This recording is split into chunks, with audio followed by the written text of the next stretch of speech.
विज्ञान में खोए हुए हैं हम, तुम भी वेटनरी में हो कहीं गुम। अगर बन जाए अपनी कोशिकाओं का समीकरण, तो बन जाए हम तुम, बन जाए हम तुम। कोशिका से याद आया, आज हम पढ़ते हैं कोशिका की संरचना, structure of cell. Structure of cell, कोशिका की संरचना। ठीक है, तो कोशिका की संरचना की बात करें उससे पहले अपन बात करते हैं कोशिका की। दोस्तों, पहले वीडियो में आनुवंशिकता एवं विभिन्नता के अंदर मैंने आपको बताया था कि कोशिका को हुक में टाँका तो केंद्रक ब्राउन हो गया, यानी इसकी खोज किसने करी थी? रॉबर्ट हुक ने। किसने करी थी? रॉबर्ट हुक ने। ठीक है, इसके बाद अपन बात करते हैं कोशिका सिद्धांत की। एक कोशिका सिद्धांत की बात करते हैं। कोशिका सिद्धांत दिया था स्लाइडन एवं स्वान ने। किसने दिया था? स्लाइडन एवं स्वान ने। इम्पोर्टेंट क्वेश्चन बनता है, कोशिका सिद्धांत किसने दिया? स्लाइडन एवं स्वान ने। ठीक है, स्लाइडन एवं स्वान ने कोशिका सिद्धांत दिया।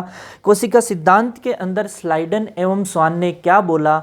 स्लाइडन एवं स्वान ने बोला कि सभी जीव कई प्रकार की कोशिकाओं से, या अपन ऐसे बोल सकते हैं कि कोशिकाओं से मिलकर के बने होते हैं, और जो नई कोशिकाओं का निर्माण होता है वो पूर्ववर्ती कोशिकाओं से होता है। यानी मुख्य बात क्या कि जो नई कोशिकाओं का निर्माण होता है वो पूर्ववर्ती कोशिकाओं से होता है। यानी जो पहले से उपस्थित कोशिकाएं हैं वो ही नई कोशिकाओं का क्या करती है? निर्माण करती है। ये बात बोली किसने? स्लाइडन स्वान ने कोशिका सिद्धांत के अंदर। ठीक है, तो ये बात होगी अपने कोशिका की। और कोशिका का जो अध्ययन है उसे कहते हैं अपन साइटोलॉजी। क्या कहते हैं? साइटोलॉजी। कोशिका का अध्ययन कहलाएगा अपने साइटोलॉजी। ठीक है, आज अपन पढ़ने वाले हैं कोशिका की संरचना। ठीक है दोस्तों, नमस्कार, मैं हूं डॉक्टर सुमित कड़वा और अपन आपका स्वागत करता हूं सक्सेस क्लासेस वल्लभ नगर के इस यूट्यूब चैनल पर। दोस्तों, यहाँ पर मैं पशुधन सहायक भर्ती की निःशुल्क पूरी तैयारी करवाऊँगा। सारे नोट्स यहाँ पर इस तरीके से अपन तैयार करेंगे। प्रत्येक यहाँ से चाहे जनरल नॉलेज हो, चाहे वेटनरी से रिलेटेड कोई सब्जेक्ट हो, कंप्लीट तैयारी अपन करेंगे। ठीक है, तो दोस्तों बने रहिए मेरे YouTube channel Success Classes Vallabh Nagar पर। आज अपन शुरू करते हैं कोशिका की संरचना। ठीक है दोस्तों, कोशिका की संरचना की बात करें तो इसमें मुख्यतः कोशिका के अंदर तीन बात होगी। सबसे पहले कोशिका की संरचना के अंदर अपन बात करने जाएंगे तो तीन चीज़ें। नंबर 1 पे आएगी कोशिका झिल्ली। नंबर 1 पे आएगी कोशिका झिल्ली। कोशिका झिल्ली। फिर उसके बाद आएगा कोशिका द्रव्य।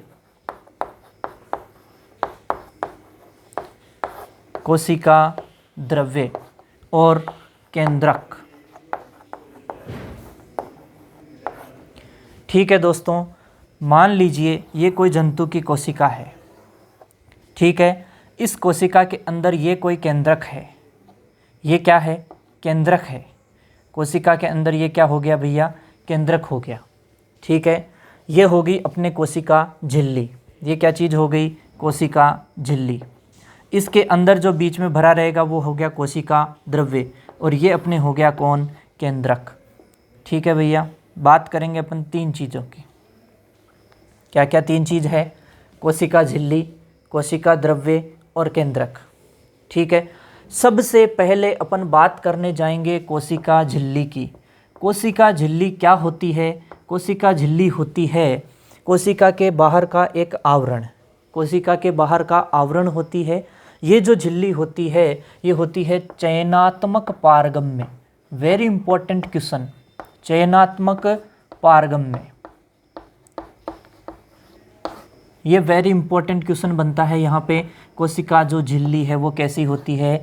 चयनात्मक पारगम्य होती है। कैसी होती है? चयनात्मक पारगम्य होती है। चयनात्मक पारगम्य द्विस्तरीय झिल्ली होती है। दोस्तों, अगर अपन बात करें इस कोशिका का, मैं एक छोटा सा यहाँ से एक सेक्शन लेकर के आपको बड़ा करके जूम करके दिखाऊं, क्या करके, जूम करके, क्या करके, जूम करके मैं यहाँ दिखाता हूँ। तो देखिए बाइलेयर लेयर कैसे दिखती है इसकी, देखिए ज़रा, इस तरीके से ये दिखाई देगी। किस तरीके से दिखाई देगी? इस तरीके से दिखाई देगी, इस तरीके से दिखाई देगी मेरे प्यारे दोस्तों, मेरे प्यारे दोस्तों, इस तरीके से दिखाई देगी रे। ये है इसकी फॉस्फोलिपिड बाइलेयर। क्या है दोस्तों? Phospholipid bilayer. यहाँ इसमें प्रोटीन धसे रहते हैं, इन्हें कहेंगे अपन प्रोटीन चैनल। क्या कहेंगे? Protein channel. यहाँ कोशिका के मान लीजिए ये बाहरी, इस तरह बाहर से अंदर की ओर इन प्रोटीन चैनल के थ्रू होकर के पदार्थों का आदान प्रदान होगा, आगमन एवं निर्गमन। ठीक है, ये हो गई फॉस्फोलिपिड बाइलेयर कोशिका झिल्ली की। ठीक है, बात करें इसमें क्वेश्चन की, तो कोशिका झिल्ली से क्वेश्चन बनेगा कैसी होती है? चयनात्मक पारगम्य होती है, द्विस्तरीय परत होती है। किसकी बनी होती है? फॉस्फोलिपिड। किसकी बनी होती है? Phospholipid bilayer. फॉस्फोलिपिड की बनी होती है। ठीक है, कोशिका झिल्ली की ये जो किससे बनी होती है? फॉस्फोलिपिड से बनी होती है, दो परत के रूप में है। समझ में आ गई? एक ये हो गई, दूसरी ये हो गई। तो ये हो गई फॉस्फोलिपिड बाइलेयर। ये अपने यहाँ पर क्वेश्चन बनेंगे। अब एक क्वेश्चन बनता है कि कोशिका झिल्ली का काम क्या होता है? इंग्लिश में भी इसका नाम याद रखना है। कोशिका झिल्ली को अपन बोलेंगे सेल मेम्ब्रेन या प्लाज्मा मेम्ब्रेन। कई बार क्या होता है दोस्तों एग्जाम में, अब आप हिंदी मीडियम से हो लेकिन केवल हिंदी के दम पे नहीं चल सकते। यहाँ इसको लिखा है कोशिका झिल्ली, ठीक है, वहाँ पर बोलते हैं अपन इंग्लिश में भी प्लाज्मा मेम्ब्रेन। उसने हिंदी में लिख दिया प्लाज्मा, उसने हिंदी में लिख दिया प्लाज्मा झिल्ली। बोलो क्या करोगे अब? हिंदी में है, ठीक है, प्लाज्मा झिल्ली लिख दिया, प्लाज्मा मेम्ब्रेन बोलते हैं, और उसने प्लाज्मा झिल्ली लिख के दे दिया तो पता तो होना चाहिए। यानी इसको प्लाज्मा मेम्ब्रेन भी बोलते हैं अपन, इसको सेल मेम्ब्रेन भी बोलते हैं और कोशिका झिल्ली भी बोलते हैं। ठीक है, तो यहाँ से क्वेश्चन बन गया चयनात्मक पारगम्य का। किससे बनी होती है? फॉस्फोलिपिड बाइलेयर की। अब बात करेंगे इसके कार्य की, तो देखो चयनात्मक से स्पष्ट है, कार्य है तो ये चयन करके पदार्थों का आगमन कराएगी। आगमन मतलब सेल के अंदर लाएगी, निर्गमन मतलब सेल के बाहर छोड़ेगी। तो पदार्थों का या कणों का जो भी है आगमन एवं निर्गमन करना इसका कार्य है। दूसरी चीज कोशिका के आकार को बनाए रखना। तो मुख्य कार्य हो गए इसके कितने? दो। एक तो क्या हो गया? पदार्थों के चयनात्मक आगमन एवं निर्गमन का। दूसरा कार्य इसका हो गया क्या? आकार को बनाए रखना। ठीक है, मान लीजिए अगर ये बाहर की तरफ नहीं होगी, बाहर की तरफ ये नहीं होगी, तो बताइए इसका आकार जो है वो अनियमित हो जाएगा। ठीक है दोस्तों, अब अपन बात करते हैं इसके बाद कोशिका द्रव्य की। कोशिका द्रव्य को इंग्लिश में कहते हैं साइटोप्लाज्म। दोस्तों साइटोप्लाज्म क्या होता है? ये हो गई कोशिका झिल्ली और ये हो गया केंद्रक। बीच में जो ये बच गया सारा पोर्शन, ये किसके अंदर आएगा? कोशिका द्रव्य के अंदर। किसके अंतर्गत आएगा? कोशिका द्रव्य। कोशिका द्रव्य में क्या क्या पाए जाते हैं? कोशिका द्रव्य में पाया जाता है एक तो एंजाइम्स पाए जाते हैं, इसके अंदर अपने को आयंस मिलेंगे, इसके अंदर अपने को कोशिकांग मिलेंगे। क्या मिलेंगे? कोशिकांग मिलेंगे। ठीक है, क्या क्या मिलेंगे? इसमें एंजाइम्स मिलेंगे, इसमें आयंस मिलेंगे और क्या मिलेंगे? कोशिकांग मिलेंगे। ठीक है, कोशिका द्रव्य क्या होता है? एक जेली जैसा द्रव्य होता है, जिस या कोलोइडल बोल सकते हैं। कोलोइडल क्या है? 1 नैनोमीटर से लेकर के 1000 नैनोमीटर, बहुत सूक्ष्म कण होते हैं, ठोस कण टाइप के, लेकिन वो आँखों से नहीं दिखाई देते हैं, सूक्ष्मदर्शी से इनको देखा जा सकता है। आँखों से नहीं दिखाई देंगे, सूक्ष्मदर्शी से इनको देखा जा सकता है। ठीक है, तो चलिए बात करेंगे किसकी? कोशिका द्रव्य में क्या क्या होते हैं? एंजाइम्स होते हैं, आयंस होते हैं, कोशिकांग होते हैं। कोशिका द्रव्य में कई सारी इम्पोर्टेंट घटनाएं संपन्न होती है। जैसे अगर मैं बात करूं उन इम्पोर्टेंट घटनाओं की, तो मैं कहाँ लिख दूं उनको? मैं इस जगह लिख देता हूं। इम्पोर्टेंट घटनाओं में नंबर 1 है ग्लाइकोलाइसिस। ग्लाइकोलाइसिस एग्जाम में क्वेश्चन पूछ सकता है ग्लाइकोलाइसिस निम्न में से कौन सी जगह संपन्न होती है। ऑप्शन दे देगा कोशिका द्रव्य, कोशिका झिल्ली, केंद्रक, कुछ भी ऑप्शन दे देगा इस तरीके से। तो अपने को क्या करना है, कोशिका द्रव्य या साइटोप्लाज्म। दूसरी चीज यहाँ पर होता है पाचन। तीसरी इंपॉर्टेंट चीज यहाँ होता है अनुवादन। क्या होता है, अनुवादन। अनुवादन इतनी प्योर हिंदी है कि अपने को पता नहीं चल रहा है, इसको इंग्लिश में याद रखना पड़ेगा, ट्रांसलेशन। ट्रांसलेशन दोस्तों, ट्रांसलेशन क्या होता है, ट्रांसलेशन होता है mRNA का प्रोटीन में बदलना।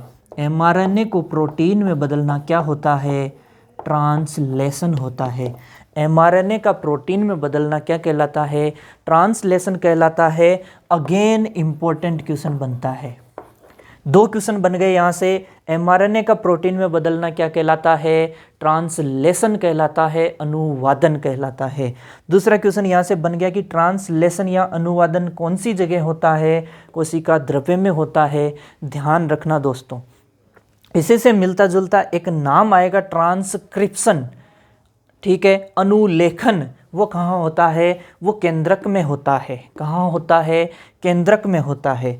ध्यान रखिएगा, बहुत इंपॉर्टेंट क्वेश्चन बनता है। ठीक है, अब अपन चलते हैं इसके विभिन्न कोशिकांगों के बारे में बात करते हैं। किसके बारे में बात करते हैं, विभिन्न कोशिकांगों के बारे में बात करते हैं। और सबसे पहले मैं कोशिकांग ले लेता हूँ अंतःप्रद्रवी जालिका। क्या ले लेता हूँ, अंतःप्रद्रवी जालिका।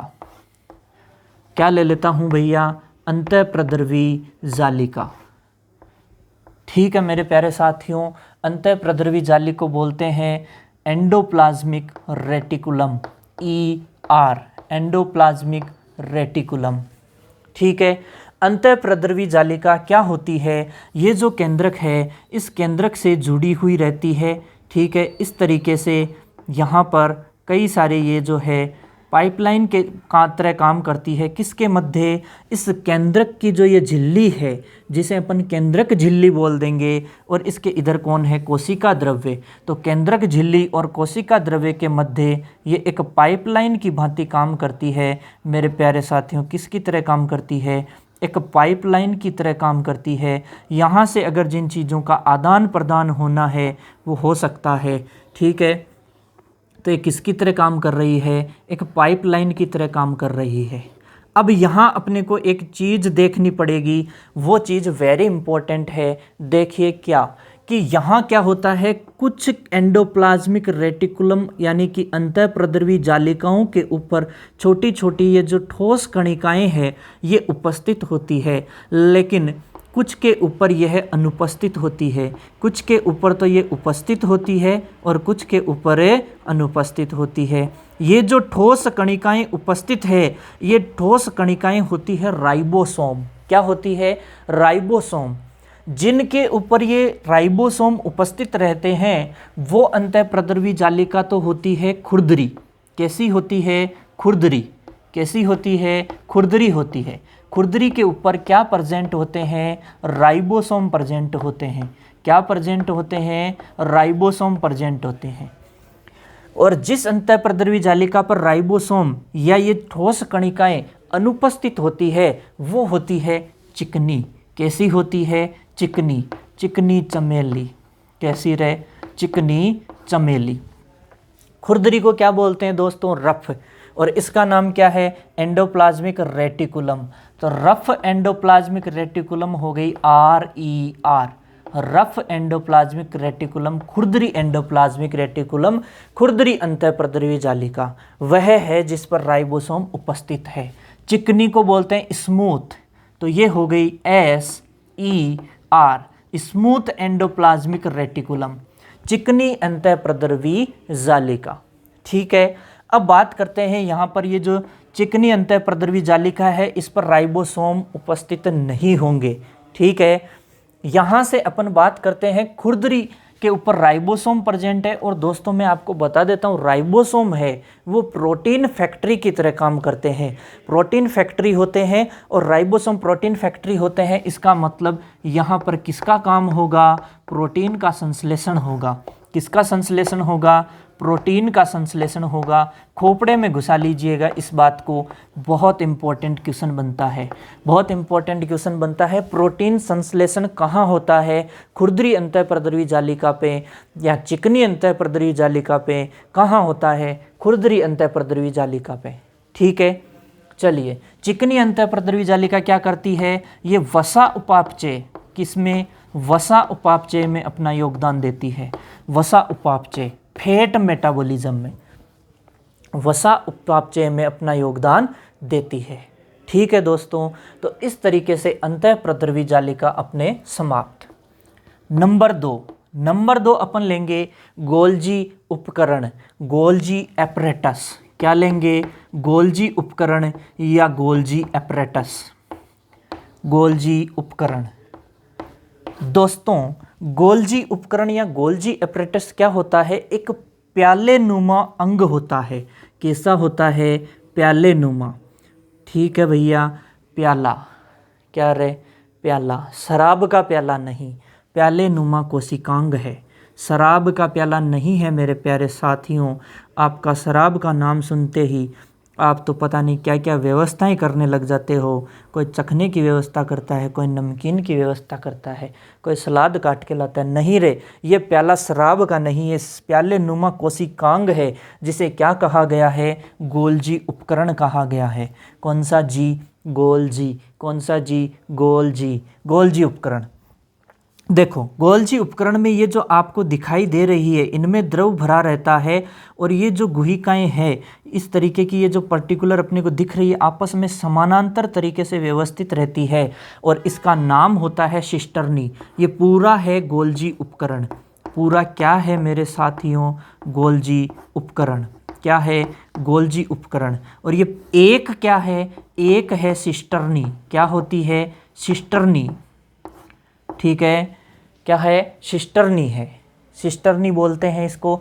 तो गोल्जी उपकरण का मुख्य काम यहाँ पर क्या है, देखिए गोल्जी उपकरण क्या क्या काम करता है।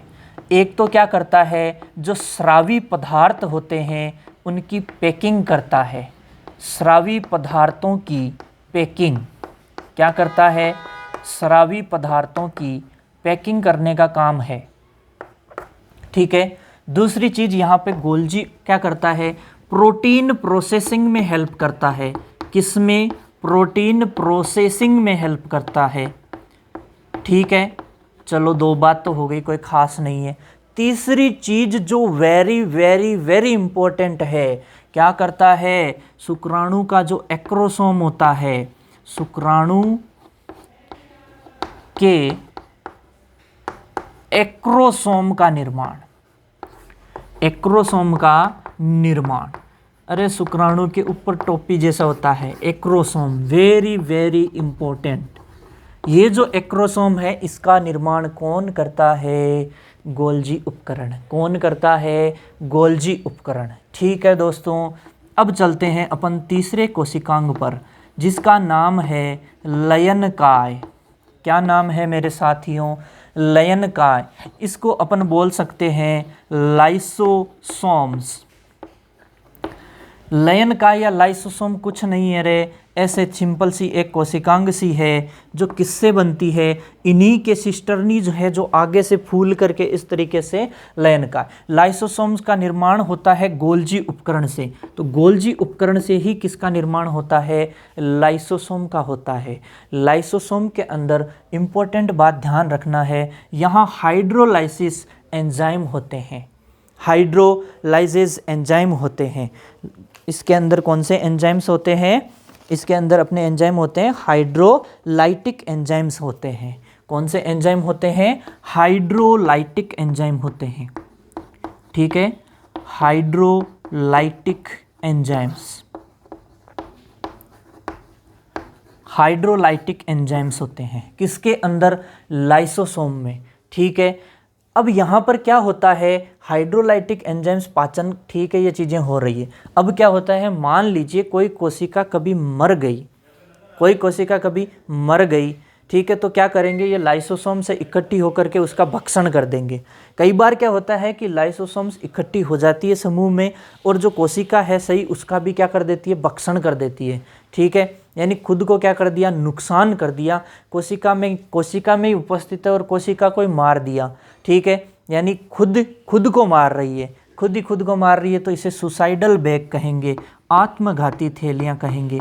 इन्हें क्या कहेंगे भैया, आत्मघाती थैलियाँ। एग्जाम में इंपॉर्टेंट क्वेश्चन बनते हैं, ये दोनों इंपॉर्टेंट क्वेश्चन है। हाइड्रोलाइटिक एंजाइम कहाँ उपस्थित होते हैं, लाइसोसोम में।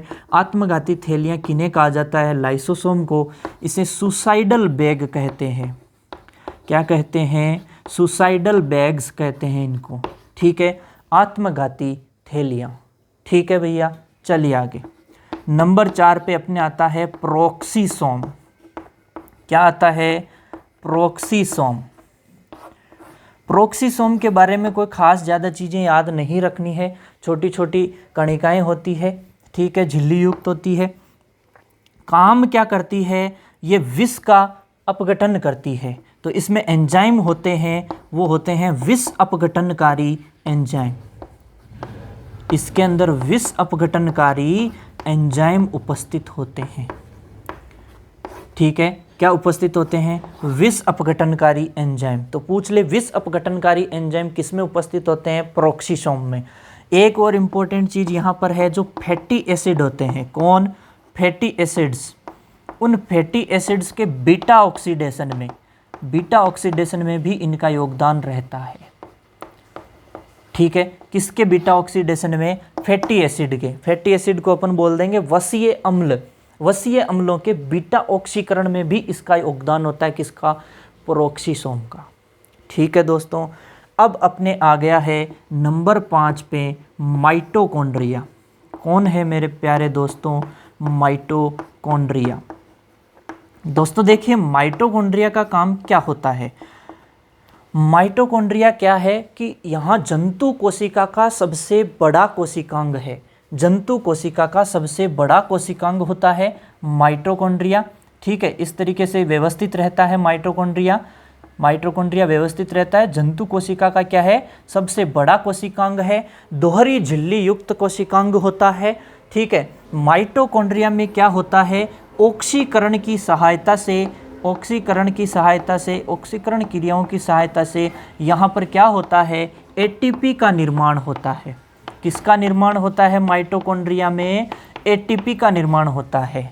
और अपने को एनर्जी देने के लिए क्या चाहिए होती है, एटीपी, यानी ऊर्जा का स्रोत होती है। एटीपी क्या होती है, ऊर्जा का स्रोत होती है। क्या होती है भैया, ऊर्जा का स्रोत, ठीक है। अपने ऊर्जा का स्रोत क्या है, लाइट। लाइट कहाँ से आती है, पावर हाउस से, ठीक है। कोशिका, अपनी कोशिका के अंदर, सेल के अंदर लाइट ऊर्जा कहाँ से आती है, उसकी ऊर्जा क्या है, एटीपी। और एटीपी कहाँ से आती है, माइटोकॉन्ड्रिया से। तो कोशिका का पावर हाउस कौन हो गया, माइटोकॉन्ड्रिया। तो इसे माइटोकॉन्ड्रिया को बोलते हैं पावर हाउस ऑफ सेल, ठीक है। कोशिका का शक्ति ग्रह है, ऊर्जा से शक्ति मिलती है, और वो ऊर्जा किससे मिलती है, एटीपी से, और एटीपी का है माइटोकॉन्ड्रिया में। तो माइटोकॉन्ड्रिया को क्या कहते हैं, पावर हाउस ऑफ सेल, ठीक है, पावर हाउस ऑफ सेल, कोशिका का शक्ति ग्रह। अब इसके बाद में देखिए, अब 2 और बचे हैं अपने। अब हो गया नेक्स्ट राइबोसोम। क्या हो गया मेरे प्यारे दोस्तों, राइबोसोम। राइबोसोम याद रखना है, झिल्ली रहित अंग होता है। अभी तक जो भी पढ़ के आए हैं सारे के सारे झिल्ली युक्त थे, ये झिल्ली रहित होता है, ये झिल्ली रहित अंग है, ठीक है। ये झिल्ली रहित कोशिकांग होता है। इंपॉर्टेंट बात है, राइबोसोम क्या है, झिल्ली रहित अंग है। आपको पता है प्रोटीन कोशिकांग है, झिल्ली रहित कोशिकांग है। आपको पता है क्या करता है, ये प्रोटीन संश्लेषण का काम करता है, इसलिए इसे प्रोटीन फैक्ट्री के नाम से भी जाना जाता है। प्रोटीन संश्लेषण का काम करता है, इसलिए इसे प्रोटीन फैक्ट्री के नाम से भी जाना जाता है। किसको, राइबोसोम। यूकेरियोटिक में, किसमें, यूकेरियोटिक्स में, जो यूकेरियोटिक एनिमल होते हैं उनमें पाया जाता है 80S राइबोसोम। राइबोसोम कुछ नहीं है, एक ठोस कणिका होती है। राइबोसोम क्या होती है? एक ठोस कणिका, जो क्या होता है ऐसे सीधा सीधा कोशिका द्रव्य में भी उपस्थित हो सकता है और क्या है को इसके अंतःप्रद्रवी जालिका के ऊपर भी उपस्थित हो सकता है। अगर ये अंतःप्रद्रवी जालिका के ऊपर उपस्थित रहेगा तो क्या हो जाएगा? खुरदरी अंतःप्रद्रवी जालिका, ठीक है। और ऐसे मुक्त रूप से भी उपस्थित रह सकता है, दोनों तरीके से रह सकता है। तो यूकेरियोटिक कोशिकाएं जो है उनमें पाया जाता है 80S राइबोसोम, जिसकी 2 इकाइयां होती है, एक होती है 40S और एक होती है 60S। ध्यान रहे 40 और 60 को जोड़ के 100 होता है, लेकिन ये 80S की 2 उप इकाइयां हैं। ध्यान रहे, ये मत सोच लेना कि 40, 60, 100 हो रहे हैं। 80 की 2 उप इकाइयां कितनी है? दिमाग मत लगाना ज़्यादा। 80S की 2 उप इकाइयां कितनी है? 40 और 60। 2 उप इकाइयां अपने को ध्यान में रखनी, किसकी? 80S की, कि 40S और 60S, ये 2 उप इकाइयां हैं। ठीक है दोस्तों, सारे जितने क्वेश्चन बन रहे हैं वही इंपॉर्टेंट चीज़ें अपन यहाँ से पढ़ रहे हैं। अब नंबर 7 में अपने आता है तारक काय। क्या आया रे? तारक काय। तारक मेहता का उल्टा चश्मा, किसका उल्टा चश्मा? तारक मेहता का। ठीक है भैया, क्या आ गया है? तारक काय। तारक काय क्या होता है? केंद्रक के पास स्थित कोई एक तारे नुमा संरचना होती है। कैसी संरचना मान लो? तारे नुमा सी संरचना मान लो। ये क्या करता है? तारे नुमा सी संरचना होती है, ठीक है। इसे बोलते हैं सेंट्रोसोम या तारक काय। इसके अंदर क्या होते हैं? 90 डिग्री यानी समकोण पर उपस्थित रहते हैं 2 सेंट्रियोल। क्या उपस्थित रहते हैं? सेंट्रियोल। ये सेंट्रियोल क्या करते हैं? 90 डिग्री पर यानी समकोण पर उपस्थित रहते हैं। कितने सेंट्रियोल? 2 सेंट्रियोल, ठीक है। ये सेंट्रियोल क्या करते हैं? कोशिका विभाजन के समय तर्कु तंतुओं का निर्माण करते हैं। क्या करते हैं? कोशिका विभाजन के समय तर्कु तंतुओं का निर्माण करते हैं, ठीक है। तो तर्कु तंतुओं का जो ये निर्माण होता है वो किससे होता है भैया? तारक काय से होता है। किससे होता है? तारक काय से होता है, ठीक है। अब देखिए, एक इम्पोर्टेंट बात मैं आपको बता दूं कि जो शुक्राणु होता है, क्या होता है भैया? ये मान लीजिए शुक्राणु है रहा आपका, ये शुक्राणु है। तो इस शुक्राणु की जो पूंछ बनती है, लाइट चली गई है मेरे प्यारे दोस्तों। क्या चली गई है भैया? लाइट चली गई है। यहाँ पर क्या हो रहा है? बारिश हो रही है बहुत ही अच्छी खासी और लाइट जा चुकी है। तो आपके लिए अभी कोई फ्लैश जला करके थोड़ी सी टेम्परेरी व्यवस्था है, देखने की कोशिश करना, समझने की कोशिश करना, ठीक है मेरे प्यारे साथियों। समझ सकते हो आप मेरा दर्द। लाइट जा चुकी है तो अपन भी कुछ नहीं कर सकते। देखिए, पढ़ाई बीच में नहीं छोड़नी। तारक काय। तारक काय क्या है? इसके अंदर 2 सेंट्रियोल होते हैं, जो कि कहाँ होते हैं? 90 डिग्री के ऊपर व्यवस्थित होते हैं, ठीक है। ये क्या करता है? कोशिका विभाजन के समय तर्कु तंतुओं का निर्माण करते हैं, ठीक है। ये है मान लो आपका शुक्राणु। शुक्राणु की ये जो पूंछ बनती है, क्या बनती है? पूंछ। ये जो पूंछ है उसमें बनाने में तारक काय का रोल रहता है, ठीक है। चलिए भैया, ये अपनी सारी बातें हो गई। इसके अलावा जैसे कोई कोशिका है, उसमें कोशिकांगों की बात करें, उसके अलावा जैसे सीलिया हो सकते हैं, फ्लैजिला हो सकते हैं। इसके अलावा कोशिका द्रव्य जो होता है, इसके अंदर क्या होते हैं? ऐसे जालिकाएं सी रहती है जो इसके क्या करती है? कंकाल का काम करती है। किसका काम करती है? कोशिका के कंकाल का काम करती है, ठीक है भाई साहब। ये सारी बातें हो गई। अब अपने कौन बच गया यहाँ पर? केंद्रक बच गया। कौन बच गया? केंद्रक बच गया। ये रहा केंद्रक। केंद्रक में 4 चीज़ें होती है, ध्यान रखना है अपने को। कितनी चीज़ें होती है? 4 चीज़ें होती है केंद्रक के अंदर। 4 कौन कौन सी चीज़ें हैं? सबसे पहले बाहर है केंद्रक की झिल्ली। सबसे पहले बाहर है केंद्रक की झिल्ली। तो सबसे पहले मैं बात कर लूँगा केंद्रक झिल्ली की, बाहर की ओर हो गई। दूसरी चीज़ यहाँ पर इसके अंदर एक उपस्थित रहेगी केंद्रिका। क्या उपस्थित रहेगी? केंद्रिका। केंद्र के अंदर उपस्थित है कोशिकांग है, वो है केंद्रिका, ठीक है। केंद्रक के ऊपर उपस्थित है, केंद्रिका केंद्रक के अंदर है, ठीक है। फिर यहाँ पर बात करें अगर अपन किसकी, केंद्रक हो गया, केंद्रिका हो गई। अब बोलो यहाँ कोशिका के अंदर क्या था? कोशिका द्रव्य। तो यहाँ होगा केंद्रक द्रव्य। यहाँ क्या होगा? केंद्रक द्रव्य, ठीक है। यहाँ क्या होगा? केंद्रक द्रव्य। अब बात करूँ यहाँ पे चौथी चीज की, तो वो है क्रोमेटिन। क्या है? क्रोमेटिन जालिका, या अपन बोल दें क्रोमेटिन का जाल, ठीक है। दोस्तों ये जो राइबोसोम अपन ने एक यहाँ पर पढ़ा था, उसके अंदर एक चीज रह गई है। राइबोसोम में क्या होता है? राइबोसोम में होता है आरएनए प्लस प्रोटीन। राइबोसोम क्या है? राइबोसोम के अंदर मिलेगा अपने को आरएनए प्लस प्रोटीन।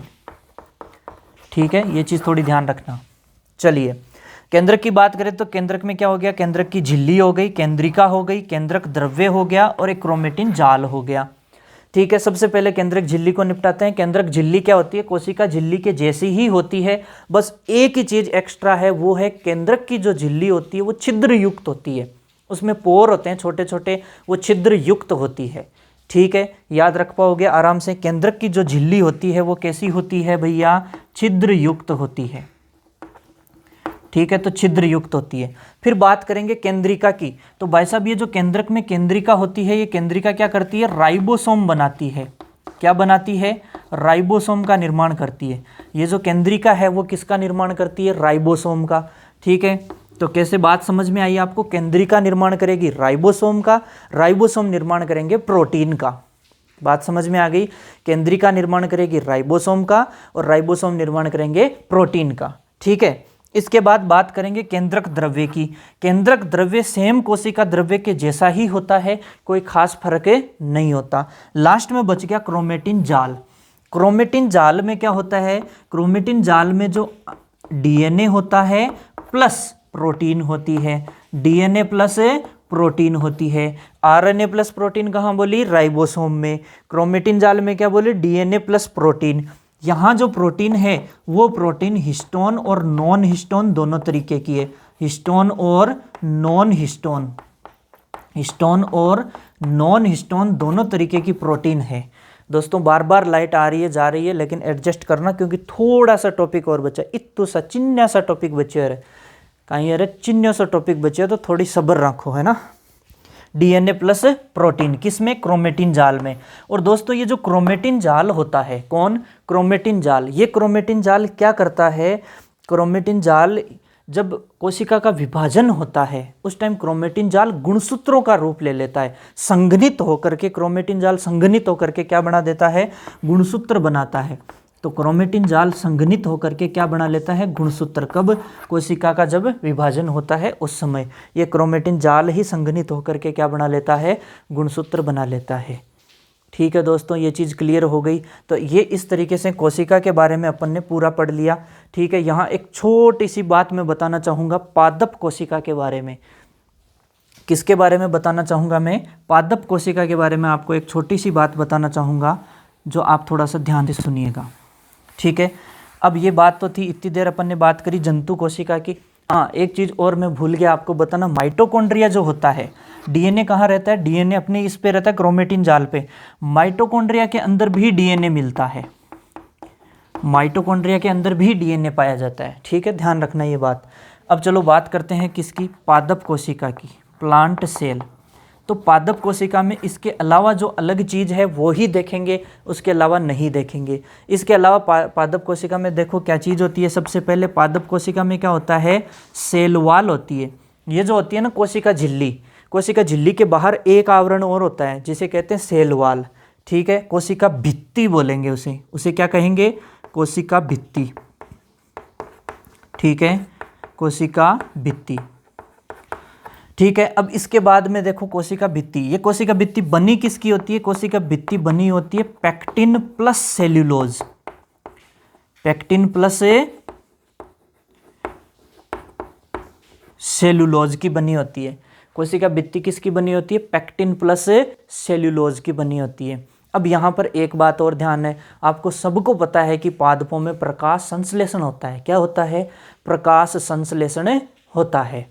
पादपों में प्रकाश संश्लेषण होता है, तो इस प्रकाश संश्लेषण करने के लिए एक आवश्यक अंग चाहिए जिसे अपन प्लास्टिड कहते हैं या लवक कहते हैं। वो लवक इनके अंदर प्रेजेंट होता है। ठीक है, और आपको बता दूं कि क्रोमेटिन जाल के ऊपर डीएनए होता है, माइटोकॉन्ड्रिया के ऊपर डीएनए होता है और इस लवक के अंदर भी डीएनए मिलता है। तो लवक के पास भी क्या होता है रे? डीएनए होता है। ठीक है मेरे प्यारे साथियों, अब यहाँ पे मैं एक और इम्पोर्टेंट चीज़ बता देता हूँ आपको। एक इम्पोर्टेंट चीज़ है कि जो तारक काय है वो यहाँ पर अनुपस्थित होता है। तारक काय अनुपस्थित होता है किसमें? पादप की कोशिका में तारक काय अनुपस्थित होता है। पादप की कोशिका में तारक काय क्या रहता है? अनुपस्थित रहता है। ठीक है। अब यहाँ से एक और इम्पोर्टेंट अगर मैं बात करूँ, तारक काय अनुपस्थित रहता है, इसके अलावा जो लाइसोसोम उपकरण था, गोल्जी उपकरण था, कौन सा उपकरण? गोल्जी उपकरण, उसको पादपों में डिक्टियोसोम कहते हैं। क्या कहते हैं? डिक्टियोसोम कहते हैं। डिक्टियोसोम कहते हैं। पादपों में उसे क्या कहते हैं? डिक्टियोसोम कहते हैं। गोल्जी उपकरण को पादपों में क्या कहते हैं? डिक्टियोसोम कहते हैं। क्या कहते हैं? डिक्टियोसोम कहते हैं। ठीक है। इसके बाद में सबसे लास्ट में अगर मैं बात करने जाऊं तो जो रिक्तिकाएं होती है वो पादपों में क्या होती है? बड़ी होती है, काफ़ी बड़ी होती है। कई बार क्या होता है कि रिक्तिकाएं इतनी बड़ी होती है कि केंद्रक तो है वो बिल्कुल छोटा सा हो जाता है और दीवार की तरफ चला जाता है, तब बड़ी बड़ी रिक्तिकाएं पाई जाती है। पादप कोशिका की बात करें तो सेल वॉल उपस्थित रहती है, जो कोशिका भित्ति कहलाती है, पैक्टिन और सेलुलोज की बनी होती है। इनके अंदर हरित प्रकाश संश्लेषण के लिए क्या उपस्थित होता है? प्लास्टिड या लवक, जिसके ऊपर भी डीएनए पाया जाता है। यहाँ पर तारककाय अनुपस्थित होता है। तारककाय की बात से याद आया मेरे को कि तारककाय जो इधर होता है वो अपने जो तंत्रिका तंत्र की कोशिकाएं होती है उनके अंदर भी तारककाय अनुपस्थित होता है।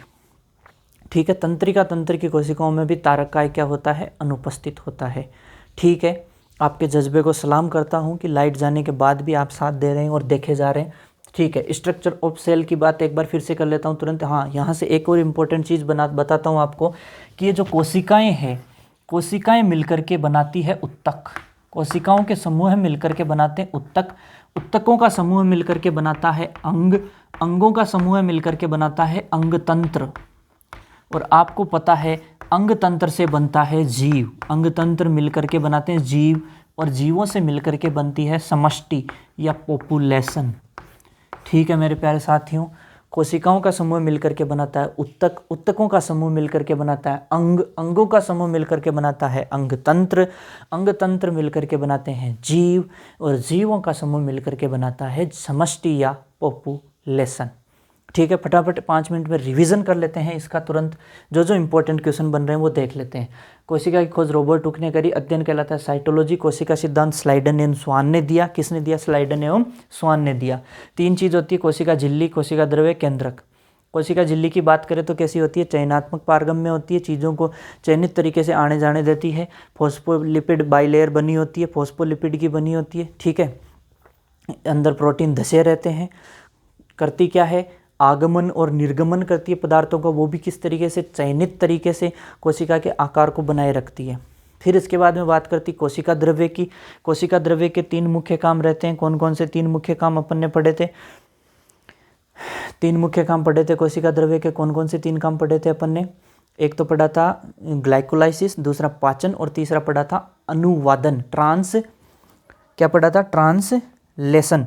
एक इंपॉर्टेंट चीज़ मैंने बताया था ट्रांसक्रिप्शन। वो ट्रांसक्रिप्शन होता है आपके इस केंद्रक में।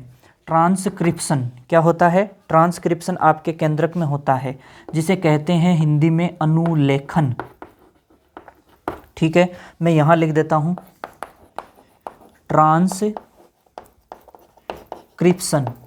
या अनुलेखन। क्या होता है ट्रांसक्रिप्शन या अनुलेखन? ये होता है डीएनए से बनेगा क्या? एमआरएनए। ठीक है। डीएनए से बना कौन? एमआरएनए। इसे बोलेंगे ट्रांसक्रिप्शन या अनुलेखन।